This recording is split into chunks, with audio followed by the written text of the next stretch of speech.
Continuous y and discrete x. Decision on centering or variation.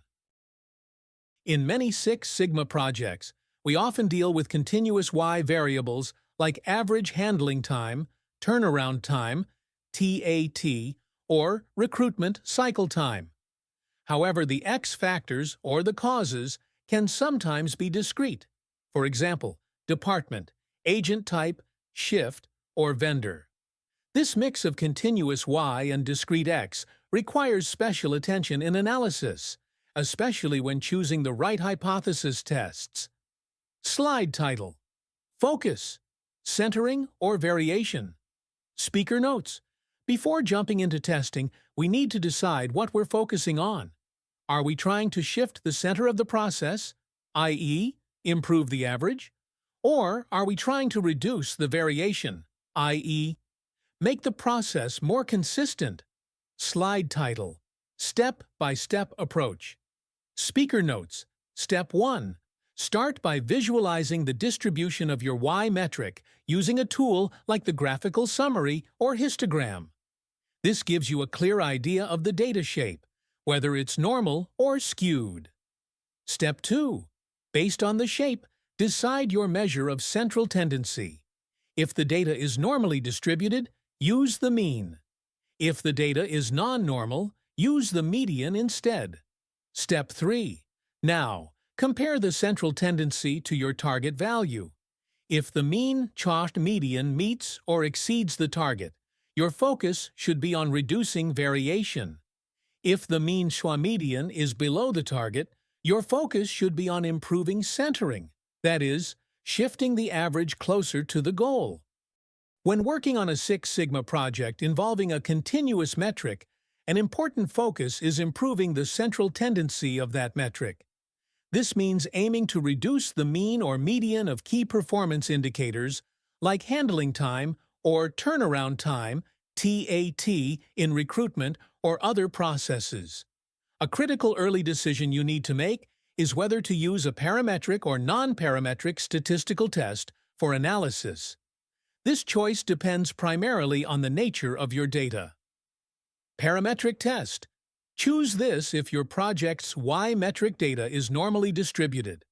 Parametric tests assume the data follows a normal distribution and typically have greater statistical power if assumptions are met. Non-parametric test. Opt for this if your project's y-metric data is non-normal. Non-parametric tests do not assume normality and are useful when data is skewed or doesn't meet parametric assumptions. To summarize, the normality of your data guides your selection of appropriate statistical methods to analyze and improve your process metrics effectively. This note will help your audience understand the importance of identifying the data distribution before selecting the right statistical test for their Six Sigma project. Parametric tests.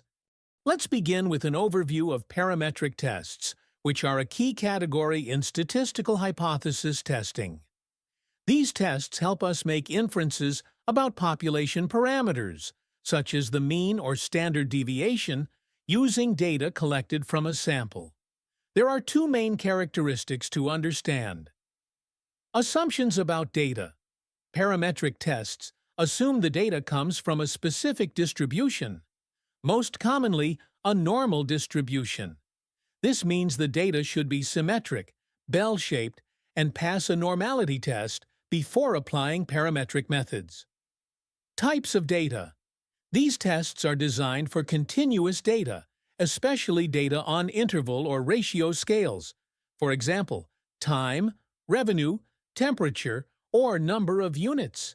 Some commonly used parametric tests include t-test, used when comparing the means of two groups. ANOVA, analysis of variance, used when comparing the means across three or more groups. Both these tests help determine whether observed differences in group means are statistically significant or likely due to chance. Now that we understand what parametric tests are and when to use them, let's take a closer look at each one, starting with the t-test, followed by ANOVA. Welcome, everyone! Let's start by taking a quick look at what we'll be covering in this session. By the end, you'll walk away with practical knowledge you can apply directly in your role. Our focus today is on parametric tests, which are a cornerstone of inferential statistics, when our data meets certain assumptions like normality and equal variance. We'll break this down into three main topics.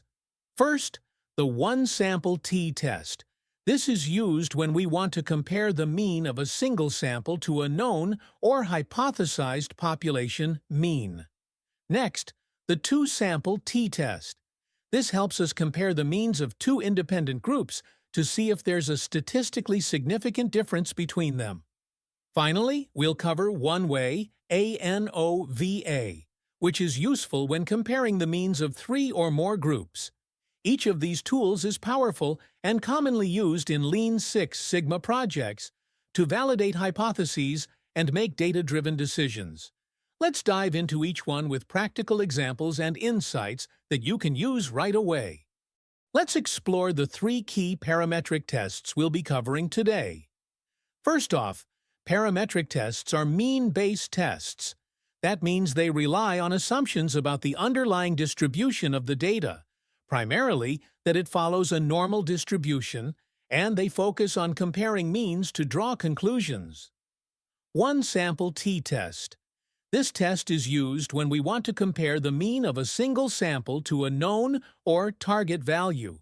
For example, you might use this if you want to check whether the average delivery time meets the company's service standard. It's also helpful when you're trying to estimate a confidence interval for the population mean based on your sample data. 2. Sample t-test. This test helps us compare the means of two independent groups. A practical example could be comparing the average performance scores of two different teams or the average production output of two machines. It answers the question, is the difference between these two groups statistically significant? 3. One-way ANOVA. Now, when you have more than two groups, the two-sample t-test is no longer suitable. That's where one-way ANOVA comes in. It allows us to test whether there are any statistically significant differences among the means of three or more groups. For example, comparing customer satisfaction scores across 4 different regions. Each of these tests plays a crucial role in data analysis and decision-making, especially in quality improvement and Six Sigma projects, where validating assumptions with data is key. Let's now dive into the one-sample t-test. So, what exactly is the one-sample t-test? It's a parametric hypothesis test that allows us to compare the mean of a single sample to a known or hypothesized population mean. But with one key condition, we don't know the population's standard deviation. When do we use it? You should use a one-sample t-test when you have only one sample.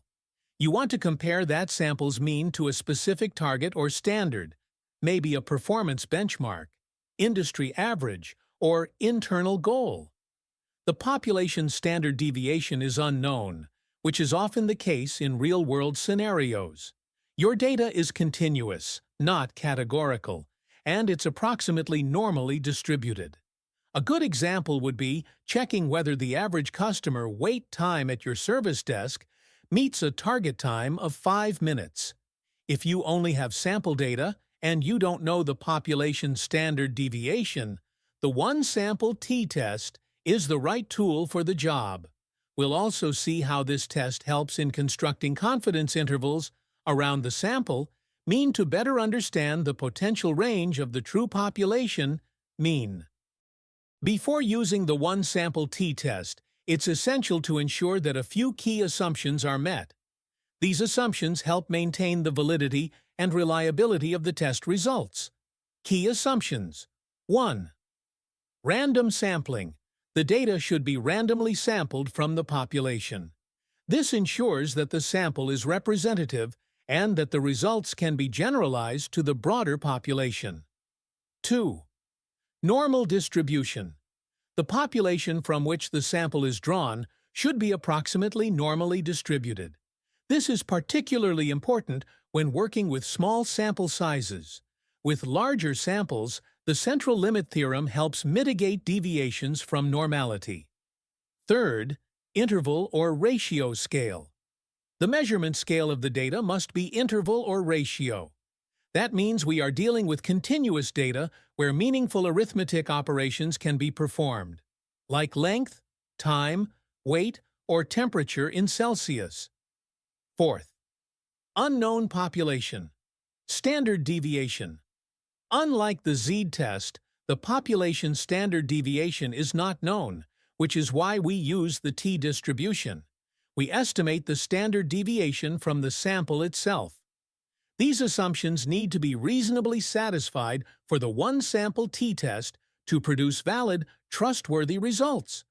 Always assess your data before choosing the right statistical tool. Let's now look at a practical application of the one-sample t-test using a collections improvement project, where the output metric, or Y, is the amount of money collected, measured in dollars or rupees. We'll see how this test plays a role across multiple phases of the DMA cycle. Define phase. At this stage, you're setting your project goal. The one-sample t-test is helpful here to establish the confidence interval of your current mean collection performance. Why is this important? Because if your goal lies significantly outside that confidence interval, it confirms that your target isn't just a minor fluctuation. It represents a meaningful and statistically significant improvement over the current state. Analyze phase. Here, you may want to investigate specific areas like how collections performed during a particular month, whether a specific customer group, say by gender or region, is underperforming, or how collections vary by shift. In each of these cases, you can apply the one-sample t-test to test whether the mean of the sample differs significantly from the expected or target value. It gives you statistical evidence to support or refute the idea that a specific group or condition is underperforming. Improve and control phases. Once you've implemented improvements, you need to verify whether they've actually worked. For example, if your goal was to increase collections to $10,000, you would again use the one-sample t-test, this time to test whether the mean post-improvement meets or exceeds that target. This gives you a statistically sound way to validate your success and lock in the gains during the control phase. So across define, analyze, improve, and control, the one-sample t-test plays a key role in setting goals, validating hypotheses, and confirming results. Now let's look at another practical application of the one-sample t-test, this time in the context of a handling time, HT improvement project, a common metric in customer service or operations environments. Define phase. We begin by analyzing the current sample data for handling time. Using this data, we calculate the confidence interval, CI, for the population mean HT. This CI gives us an estimate of where the true average handling time lies, based on current performance. It's critical that the project's improvement goal is set outside this confidence interval. Why? Because we want to ensure that our target reflects a significant improvement, not just a result that could happen due to natural variation. This step helps us define a goal that is both realistic and impactful. Analyze phase. In this phase, we want to determine if the current handling time is meeting expectations. We use the one-sample t-test to compare the observed HT mean to the target value. If the confidence interval of the sample mean falls outside the goal range, it indicates that we are not yet meeting our objective. This analysis tells us whether the gap we've identified is statistically significant or just due to random noise. Improve and control phases. Finally, once changes have been implemented to reduce handling time, we need to validate the results. Here again, we apply the one-sample t-test, this time to test whether the new sample mean is statistically aligned with or better than the set goal. If the test confirms this, we can confidently say the improvement was successful and move forward with control mechanisms to sustain the gain. So, as you can see, the one-sample t-test helps throughout the project, not just in analyzing performance, but also in defining targets and validating success. Here's another practical example of how to apply the one-sample t-test, this time in a cycle time improvement project, a common focus area in manufacturing, service, and process optimization initiatives. Define phase. Start by analyzing your existing sample data on cycle time. Use this data to calculate the confidence interval CI for the current population mean. This gives you a statistical range where the actual average cycle time is likely to fall. Now, when setting your project goal, for example reducing average cycle time from 45 minutes to 35 minutes, make sure this target is set significantly outside the confidence interval of the current mean.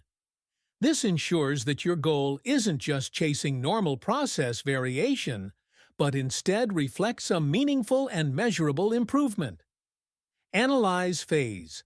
In this phase, you may want to evaluate whether the current cycle time for a particular product line, machine, or shift is actually meeting the desired performance level.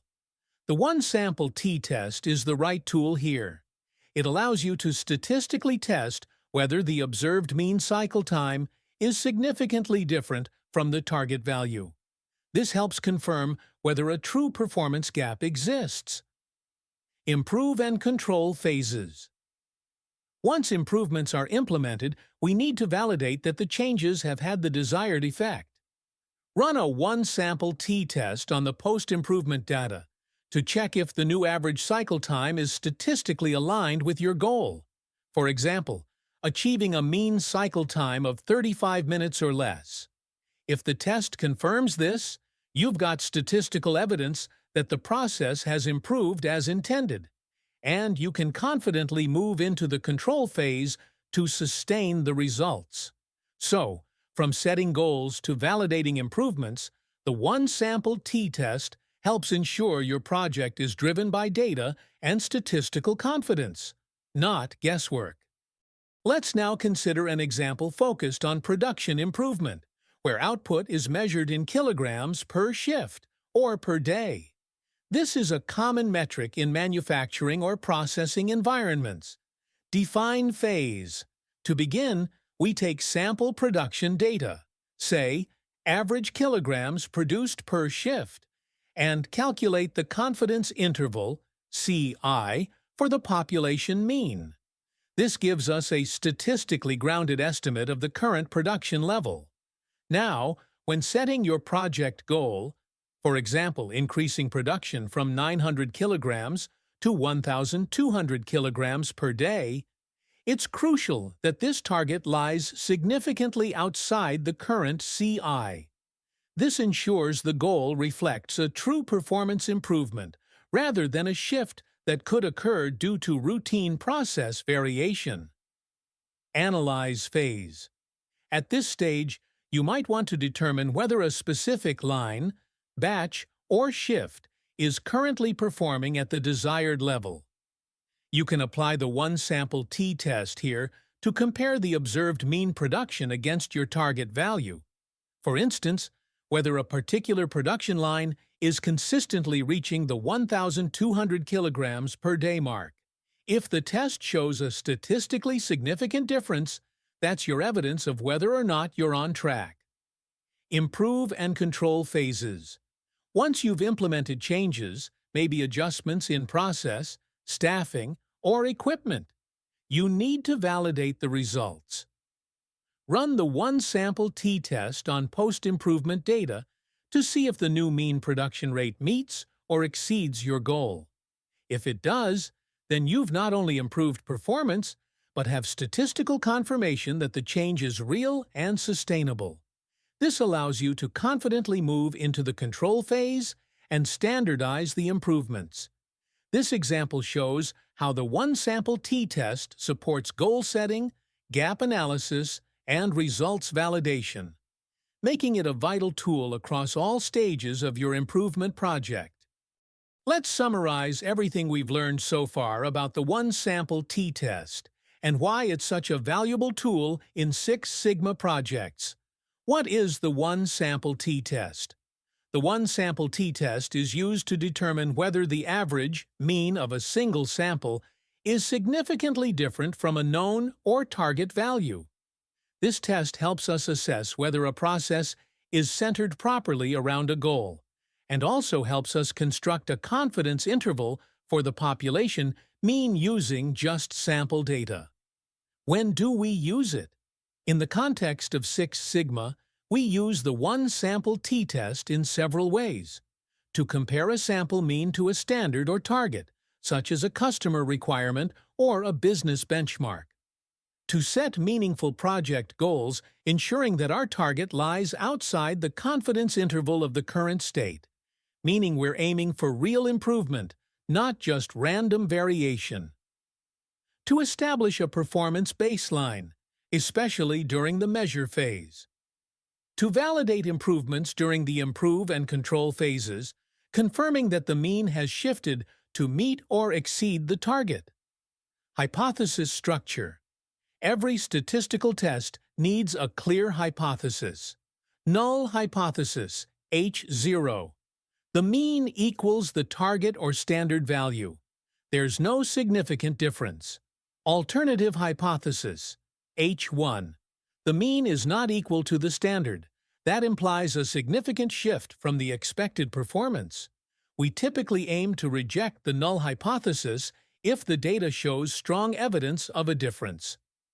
Real-world examples. 1. Suppose you have a batch of Wagon R cars and you want to check if their average mileage matches the company's claim of 14 kilometers per liter. You can use the one-sample t-test to verify this claim statistically. 2. In a service environment, you may have continuous data like handling time. By applying the one-sample t-test, you can build a confidence interval, use it to set a target, or even baseline your current performance before beginning improvement. Two-sample t-test. What is the two-sample t-test? The two-sample t-test, also known as the independent samples t-test, is a parametric test used in hypothesis testing. Its purpose is to compare the means of two independent groups and determine whether the observed difference between them is statistically significant. For example, this test can help answer questions like, is the average customer satisfaction score different between two different service centers? When should we use the two-sample t-test? First, when you have two independent groups, meaning there's no relationship between the individuals in each group. Second, when you're comparing the means of those two groups. Third, your data in both groups should be continuous and approximately normally distributed. Lastly, the population variances should be equal. If you cannot assume equal variances, it's better to use Welch's t-test, which adjusts for this difference. This test is commonly used in experiments, quality control, and business analysis, where decisions are based on mean comparisons between two different conditions or treatments. Before using a one-sample t-test, it's essential to ensure that certain assumptions are met for the test results to be valid. First, data is randomly sampled. The sample should be collected randomly from the population to avoid bias and ensure representativeness. This helps maintain the integrity and reliability of the statistical analysis. 2. Sample data comes from a normally distributed population. The one-sample t-test assumes that the underlying population from which the sample is drawn follows a normal distribution. This is especially important when the sample size is small, n less than 30. For larger samples, the central limit theorem may compensate. 3. Measurement scale is interval or ratio. The data must be measured on an interval or ratio scale. This means your variable should be quantitative and continuous, like time, weight, temperature, etc. 4. Population standard deviation is unknown. The t-test is used instead of a z-test when the population standard deviation is unknown. In real-world scenarios, sigma is rarely known, which is why the t-test is commonly used.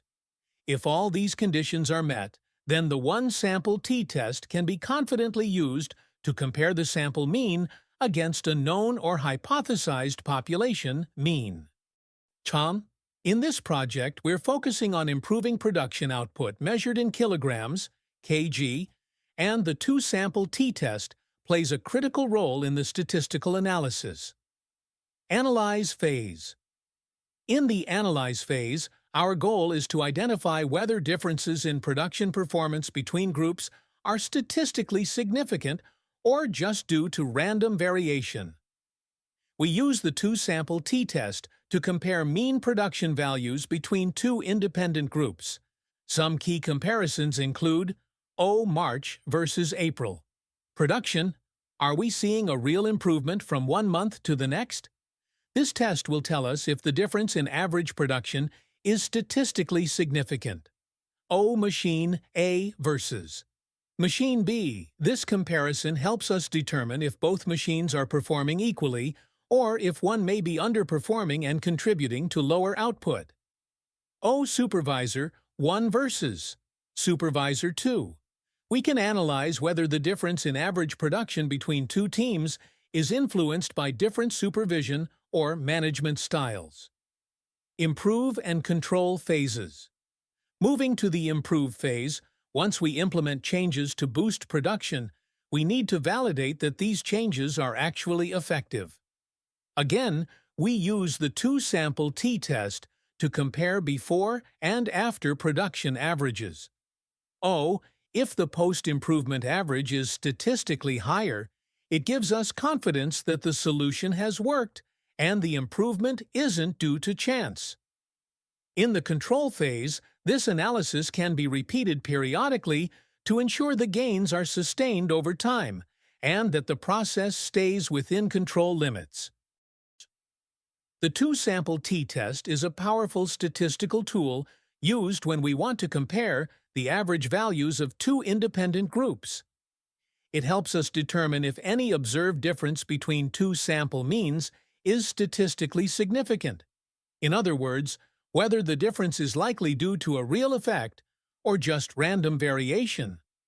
For example, if we're comparing the average login hours of males and females in a process, the two-sample t-test can help us conclude if the difference in their average hours is meaningful or simply by chance.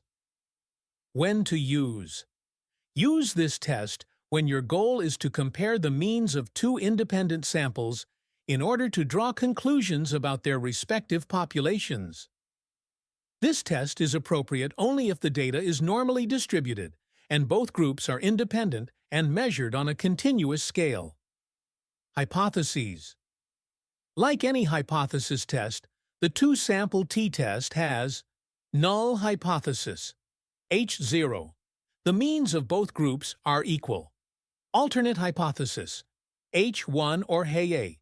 The means of the two groups are not equal. We use the test result to determine whether to reject the null hypothesis in favor of the alternative. Examples. Mileage comparison. Comparing the mean mileage of two batches of Wagon R cars to determine if there's a quality or consistency issue between them. Call handling time. Comparing the mean handling time of two different types of calls to assess whether certain call types are more time-consuming, helping improve process efficiency. To summarize, the two-sample t-test is a go-to method when you're comparing performance, quality, or process metrics across two groups, and want to ensure your decision is backed by data, not guesswork. One-way ANOVA.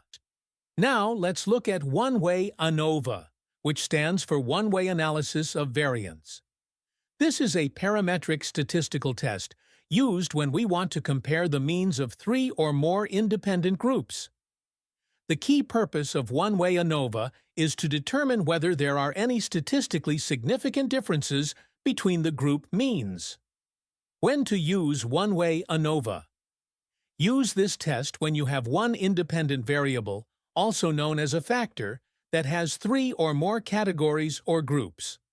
For example, comparing production output across 3 different machines, or customer satisfaction scores from 4 different regions. The dependent variable should be continuous, meaning it's measured on an interval or ratio scale, things like time, weight, cost, or temperature. The test checks if at least one group mean is significantly different from the others.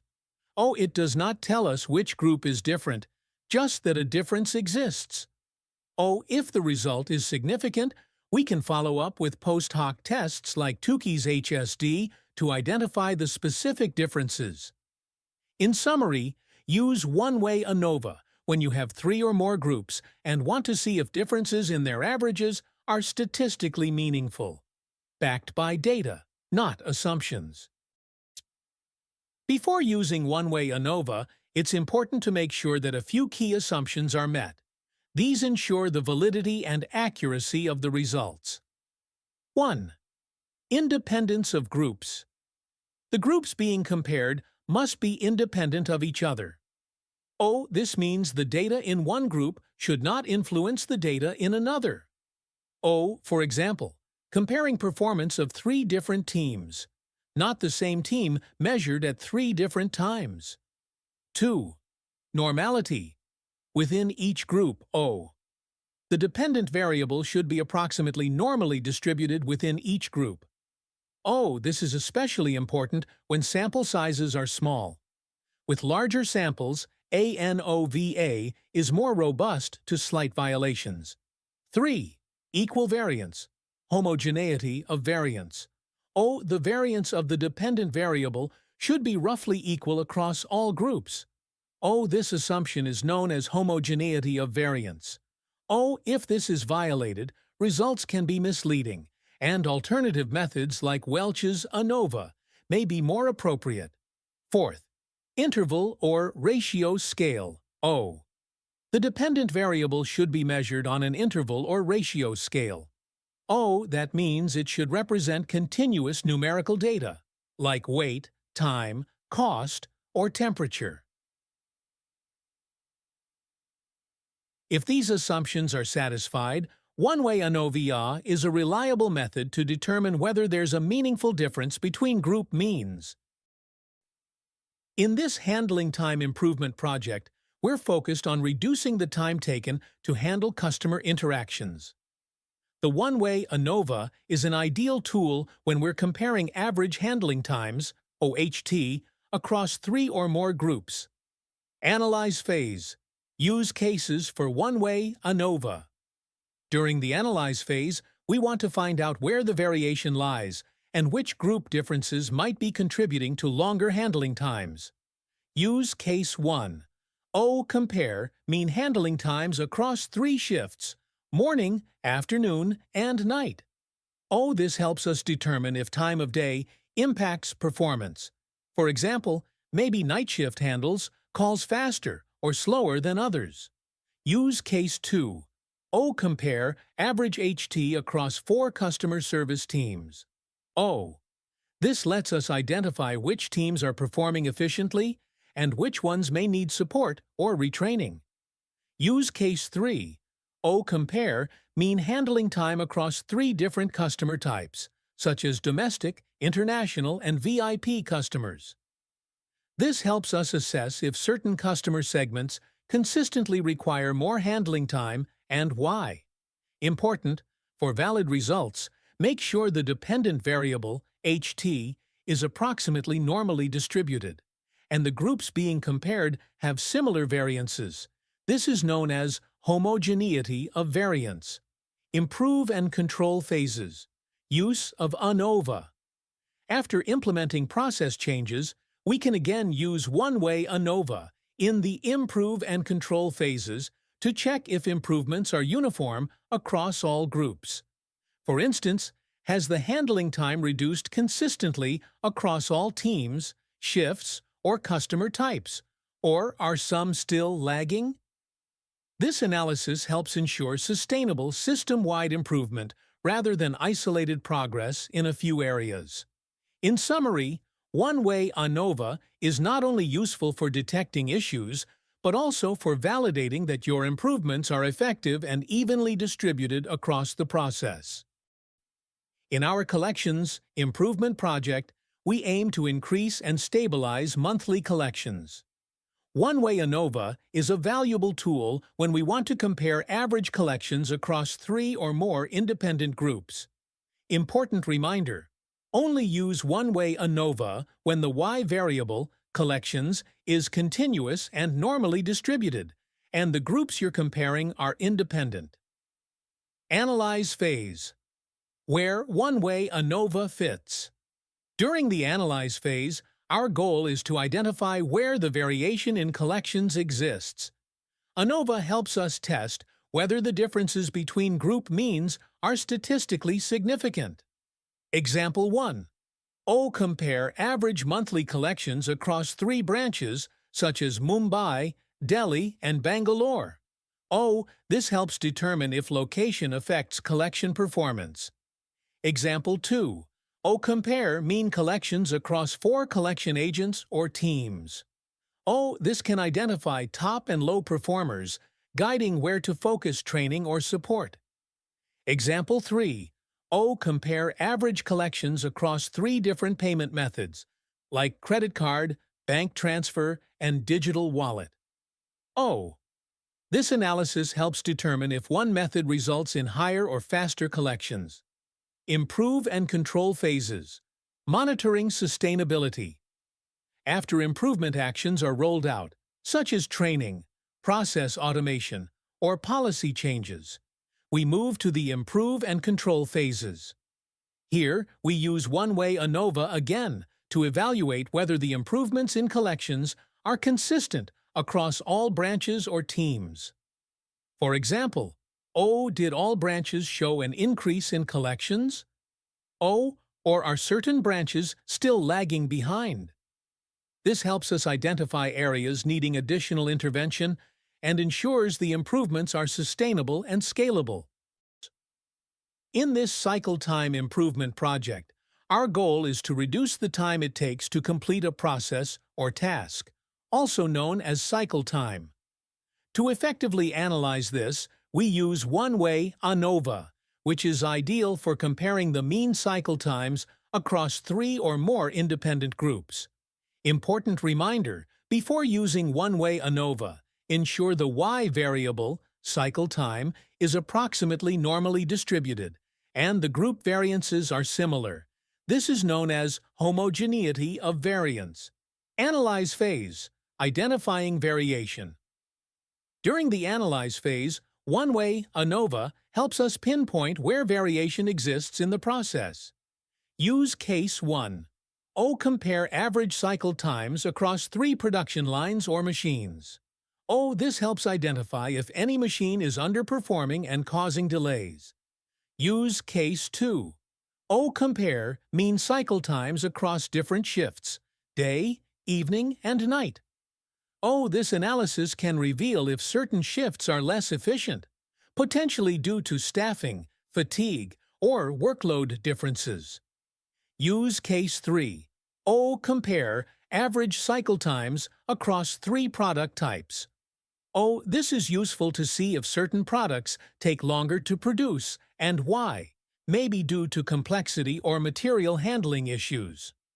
Improve and control phases. Verifying impact. Once process improvements are implemented, we revisit our data in the improve and control phases.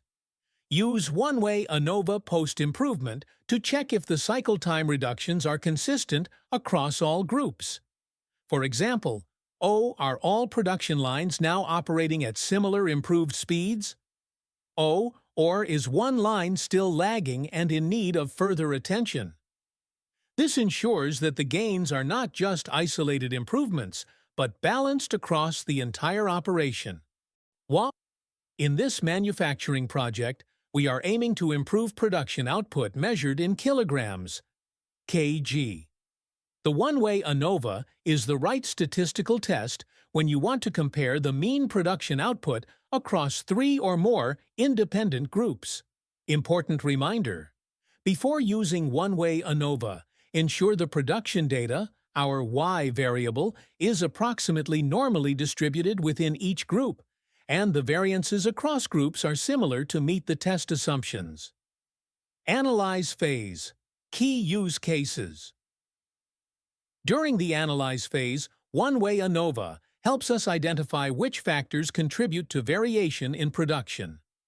Some practical examples include O comparing average production output per shift, morning, afternoon, and night shifts, to assess if shift timing affects productivity. O comparing mean production across multiple machines or production lines to uncover bottlenecks or inefficiencies on specific lines. O comparing average production across supervisors or teams to evaluate the impact of leadership or team dynamics on output. Improve and control phases. Validating improvements. After we implement improvements, it's important to validate whether those changes have had a consistent positive effect across all groups. Using one-way ANOVA. Again, we check if the production improvements are uniform across all lines, shifts, or teams. This step helps us spot any groups that may still be underperforming and need further focused attention. To sum up, one-way ANOVA helps us not only identify sources of variation in production, but also verify that our process improvements lead to sustained and balanced gains. To start, what are we comparing with one-way ANOVA? O, we compare the means of a continuous variable, Y, across 3 or more independent groups. When is one-way ANOVA valid? O, the dependent variable Y should be approximately normally distributed within each group. O, the groups should have similar variances, also called homogeneity of variance. We can test this assumption using tests like Levene's test or Bartlett's test. O, lastly, the observations must be independent, meaning data from one group or subject shouldn't influence another. Why use ANOVA instead of multiple t-tests? O, when comparing more than 2 groups, conducting multiple t-tests increases the risk of type 1 error, false positives. O, ANOVA controls for this error by testing all groups simultaneously, providing a more reliable result. Hypotheses in one way. ANOVA. O, the null hypothesis, H0, states that all group means are equal, no difference between groups. O, the alternative hypothesis, H1, states that at least one group mean is different. If the ANOVA test is significant, it tells us that some difference exists, but we will need follow-up tests to identify exactly where. To start, what are we comparing with one-way ANOVA? O, we compare the means of a continuous variable, Y, across 3 or more independent groups. When is one-way ANOVA valid? O, the dependent variable Y should be approximately normally distributed within each group. O, the groups should have similar variances, also called homogeneity of variance. We can test this assumption using tests like Levene's test or Bartlett's test. O, lastly, the observations must be independent, meaning data from one group or subject shouldn't influence another. Why use ANOVA instead of multiple t-tests? O, when comparing more than 2 groups, conducting multiple t-tests increases the risk of type 1 error, false positives. O, ANOVA controls for this error by testing all groups simultaneously, providing a more reliable result. Hypotheses in one way. ANOVA. O, the null hypothesis, H0, states that all group means are equal, no difference between groups. O, the alternative hypothesis, H1, states that at least one group mean is different. If the ANOVA test is significant, it tells us that some difference exists, but we will need follow-up tests to identify exactly where. This table summarizes 3 key statistical tests used for comparing means when the response variable, y, is continuous and normally distributed, and the independent variable, x, is discrete. 1.1 Sample t-test. When to use. Use this test when you want to compare the mean of a single sample against a known standard or target. It can also be used for baseline analysis, where you want to set a process baseline using confidence intervals. Hypotheses. Null hypothesis, H0. The sample mean equals the standard. Alternative hypothesis, H1. The sample mean is not equal to the standard. Example, compare the mean mileage of a batch of Wagon R cars to a standard mileage of 14 kilometers per liter as advertised by Maruti. Or, when you have continuous data such as handling time, use this test to set process baselines or targets. Comments. Data must be normally distributed, and the sample must be random. 2.2 Sample t-test. When to use. Use this test to compare the means of 2 independent samples to draw conclusions about their populations. Hypotheses. Null hypothesis, H0. The means of both samples are equal. Alternative hypothesis, H1. The means of the 2 samples are different. Example. Compare the mean mileage of 2 batches of Wagon R cars. Compare the handling times of 2 different types of calls. Comments. The response variable must be normal. Samples must be independent and randomly selected. Variances between groups should be approximately equal. 3.1 Way ANOVA. When to use. When you want to compare means across more than 2 independent groups to make population-level conclusions. Hypotheses. Null hypothesis, H0.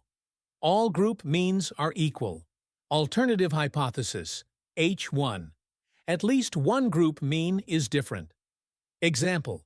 Compare the mean mileage of more than 2 batches of Wagon R cars. Compare handling time across more than 2 types of calls.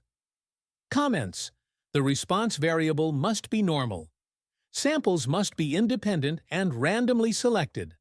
Variance should be equally distributed across groups. Important note. All these tests assume the dependent variable y is continuous and normally distributed, and the independent variable x is discrete.